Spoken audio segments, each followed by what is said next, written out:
રાજ્ય સરકારના મહેસૂલ વિભાગે બહાર પાડેલા પરિપત્રને લઈ હવે સવાલ ઉઠી રહ્યા છે।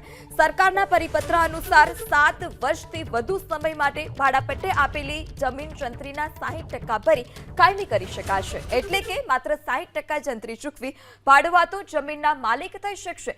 ભાડાપટ્ટો ચાલુ હશે કે પૂર્ણ થયો હશે તો પણ કબજેદારને કાયમી હક મળશે। કાયમી હકની પ્રક્રિયામાં સ્ટેમ્પ ડ્યુટી વસૂલવામાં નહીં આવે। એસસી, એસટી, ઓબીસી સમૂહના અરજદારોને ભરવાપાત્ર કિંમતમાં 20%ની રાહત અપાશે। નવા પરિપત્રનો અમલ અમદાવાદ સહિત રાજ્ય પરના સિટી સર્વે વિસ્તારમાં લાગુ થશે। યોજનાનો લાભ લેવા માટે 21 એપ્રિલ 2025થી 2 વર્ષમાં કલેક્ટર સમક્ષ અરજી કરવાની રહેશે।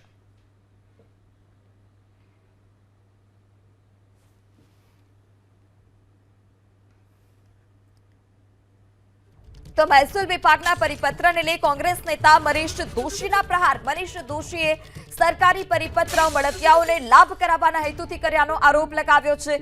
ભાજપના શાસનમાં મહેસૂલ વિભાગ ભ્રષ્ટાચારમાં અવ્વલ તે પ્રકારના આરોપ મનીષ દોશીએ લગાવ્યા। પહેલા મળતિયાઓને ભાડાપટ્ટે આવી સરકારી મિલકતો હવે ભાડાપટ્ટે અપાયેલી મિલકતોની લાહણીનો પ્રયાસ કરાયો છે, તે પ્રકારનો પણ આરોપ કોંગ્રેસ નેતા મનીષ દોશીએ લગાવ્યો।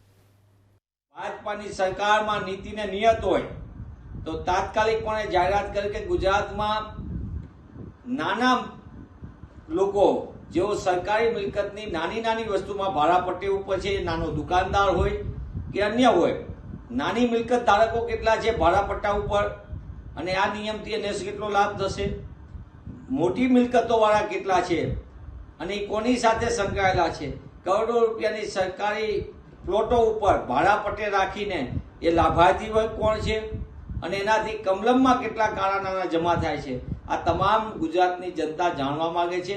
હકીકતમાં જનતાના હિતના નામે, કાયદાના સરળીકરણના નામે ગુજરાતની ભાજપા સરકાર સરકારી મિલકતો પોતાના મળતિયાઓને સોંપી દઈ કરોડો રૂપિયાનો ભ્રષ્ટાચાર કરવા માંગે અને એનો આ વધુ એક જીવતો જાગતો નમૂનો છે।